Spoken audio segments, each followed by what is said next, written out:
আসসালামু আলাইকুম। আজকের ভিডিওতে আমি কথা বলবো বৃষ্টির দিন আমরা যে বাইক চালাই, এই বাইক চালানোর সময় আমাদের যে 7টি বিষয় জানা অবশ্যই জরুরি। বৃষ্টি মানে মনে হয় ভেজা রাস্তা, সেই রাস্তায় বাইক চালানোটা মানে একটু বাড়তি সতর্কতা। তো বৃষ্টির দিনে বাইক চালানোর সময় যে বিষয়গুলো আমাদের খেয়াল রাখা উচিত সেই বিষয়গুলোকে আমি 7টি ভাগে ভাগ করছি। প্রথমেই আমি রাখতেছি টায়ারে গ্রিপ পরীক্ষা করা, কারণ বৃষ্টির দিনে স্লিপ করে পড়ে যাওয়ার অন্যতম বড় কারণ হচ্ছে টায়ার খারাপ হলে। তো বৃষ্টির দিনে অবশ্যই চেষ্টা করবেন আপনি টায়ার গ্রিপ ভালো আছে না খারাপ আছে, কোন অবস্থায় আছে সেটা চেক করা। দ্বিতীয়ত দেখা গেছে ব্রেক সিস্টেম ঠিক আছে কি না। ভেজা রাস্তা হঠাৎ করে ব্রেক করলে পিছলে যাওয়ার ঝুঁকিটা বেশি থাকে, তাই ফ্রন্ট ব্রেক বা রিয়ার ব্রেক দুইটাই ঠিকঠাক মতো কাজ করতেছে কি না সেটা পরীক্ষা করা।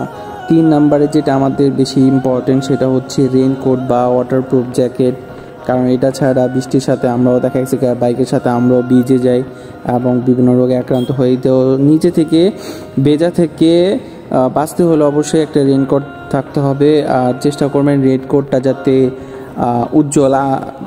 উজ্জ্বল কালারের হয়, যাতে পিছন থেকে কোনো গাড়ি বা সামনে থেকে কোনো গাড়ি আসলে অধিক বৃষ্টির মধ্যে দেখতে পারি। যেমন লাল রং আছে, ব্লু রং আছে, হলুদ রং আছে, এই টাইপের। তারপর হচ্ছে অবশ্যই যখন আমরা বাইকাররা বাইক ড্রাইভ করি 4 নম্বরে আমাদের ভিজিবিলিটির দরকার হয়, কারণ অধিক বৃষ্টি হলে আমরা হেলমেট পরে থাকলে ভাইজারটা লাগাই নিই। তো হেলমেটের যে ভাইজারটা আছে সেটা পরিষ্কার না থাকলে কিন্তু আমরা সামনে দেখতে পারবো না। তো চেষ্টা করব অ্যান্টি ফগ ভাইজার যেগুলো আছে সেগুলো ব্যবহার করতে, নয়তো মাইক্রোবার যে কাপড়গুলো পাওয়া যায় যেটা ভালো করে পরিষ্কার করা যাবে সেই কাপড়গুলা দিয়ে পরিষ্কার করে নিতে। 5 নম্বরে যেটা বলবো সেটা হচ্ছে স্লিপি রোড বা ম্যানহোল কভার এরিয়াগুলা। অনেক জায়গায় দেখবেন আপনার ম্যানহোলগুলো খুব স্লিপার হয়ে থাকে, আবার অনেক সময় দেখা গেছে রোডগুলো অনেক পিছিল হয়। যেমন ভেজা রাস্তায় বিশেষ করে ম্যানহোল কভার, রেল লাইন, ব্রিজের সংযোগ স্থানগুলোর মধ্যে এইসব জায়গার মধ্যে বেশি স্লিপ করে। তো এইসব জায়গাগুলোকে সতর্কতার সাথে চালা যাওয়াটাই আমি মনে করি। তো 6 নম্বরে যেটা বলবো সেটা হচ্ছে মোস্ট ইম্পর্ট্যান্ট গাড়ির নিয়ন্ত্রণ।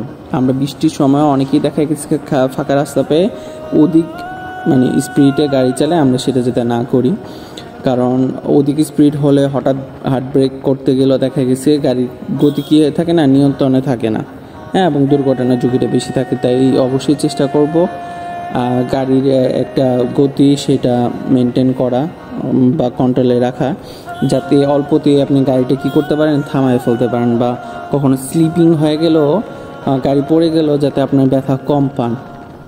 7 নম্বরে যে জিনিসটা আমাদের ইম্পর্টেন্ট সেটা হচ্ছে লাইট।